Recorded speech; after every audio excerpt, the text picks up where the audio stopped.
सभी साथियों का हमारे YouTube चैनल में स्वागत है। दोस्तों साथियों, अभी हाल ही में कुछ फेसबुक पे अपडेट आया बहुजन समाज पार्टी को लेकर के।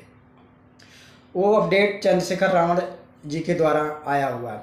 चंद्रशेखर रावण जी कहते हैं कि अगर बहुजन समाज पार्टी को हमें हराना पड़े तो हम सपा से 2-4 सीट ले लेंगे, लेकिन बहुजन समाज पार्टी को हराना है। तो दोस्तों, ये चंद्रशेखर रावण जी की प्रतिक्रिया है, ये मैं अपनी तरफ से नहीं कह रहा हूँ।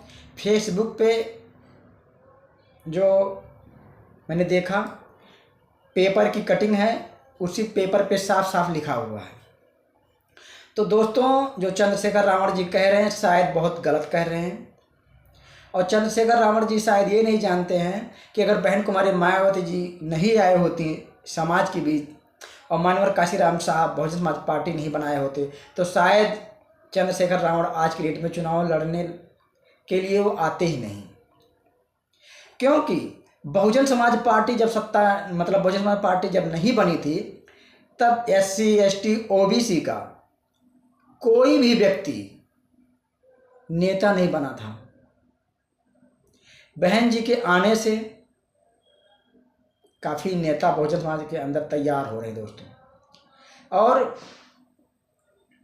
ज़्यादातर देखा जाए तो बहुजन समाज के अंदर बहुत सारे नेता बन रहे हैं। केवल चुनाव में किसको हराना चाहते हैं, बीजेपी को, सपा को या कांग्रेस को।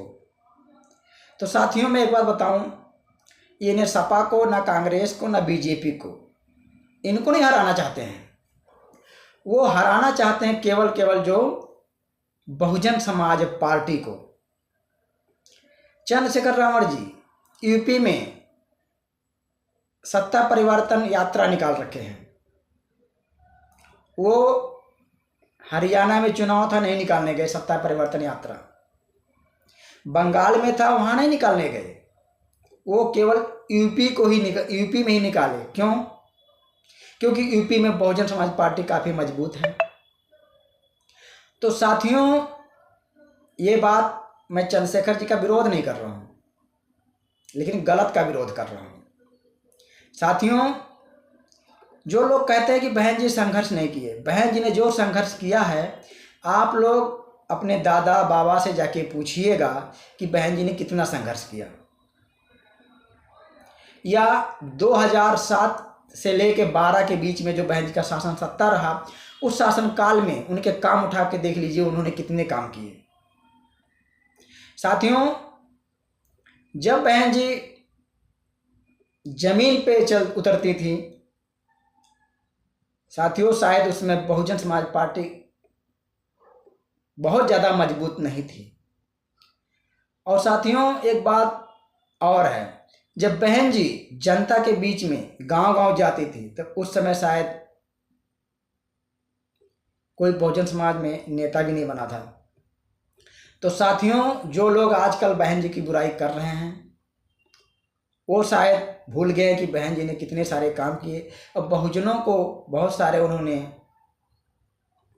व्यवस्था दिया दोस्तों।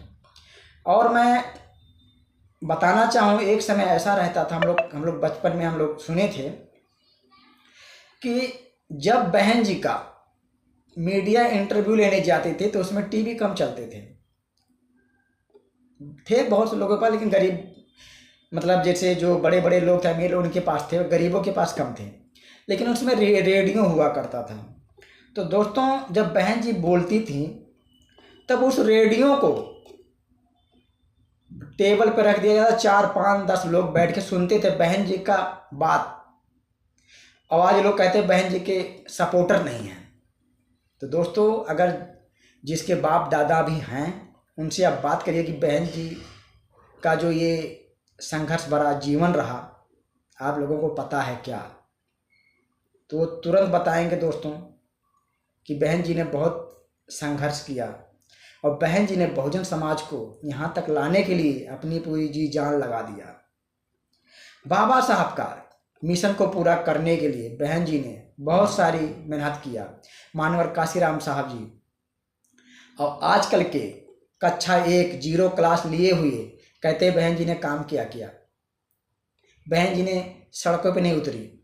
तो उनको मैं बता देना चाहता हूँ कि आप लोग पहले अपने बाप दादा से जाके पूछिए कि बहन जी ने कितने काम किए, उन्होंने कब सड़कों पे नहीं उतरी और कब उतरी। और साफ साफ आप लोगों को समझाएंगे कि बहन जी जैसा नेता अब इस ज़माने में मिलना बहुत मुश्किल है, क्योंकि अगर बहन जी चली गई तो दोबारा बहन जी के जैसा कोई नेता नहीं पैदा होगा। जैसे बाबा साहब चले गए, उनके जैसा कोई बाबा साहब नहीं आया। इसी तरीके से बहन जी के बाद ऐसा नेता कोई बहुजन समाज के अंदर नहीं बनेगा। और बहन जी का जिस दिन सत्ता, बहन जी जिस दिन राजनीति से संन्यास अगर ले लेती हैं, तो जान लीजिए दोस्तों, बहुजन समाज के लोगों को यही विरोधी पार्टियां कॉलर पकड़ पकड़ के उनको मारेंगे। कॉलर पकड़ के उनको नीचा दिखाया जाएगा, तब उनको समझ में आएगा कि बहन जी का सपोर्ट, बहन जी का हाथ हमारे ऊपर कितना मजबूत था। तो साथियों, इन्हीं शब्दों के साथ मैं अपनी बात को ख़त्म करना चाहता हूँ। ये बात मैंने चंद्रशेखर के ऊपर क्यों कहा, क्योंकि मैंने कुछ पेपर की कटिंग देखा, तो उस पेपर की कटिंग को मैं लगा दूंगा स्क्रीन पे, आप देख लेना उसको जूम करके। तो सभी साथियों को हमारा वीडियो देखने में धन्यवाद।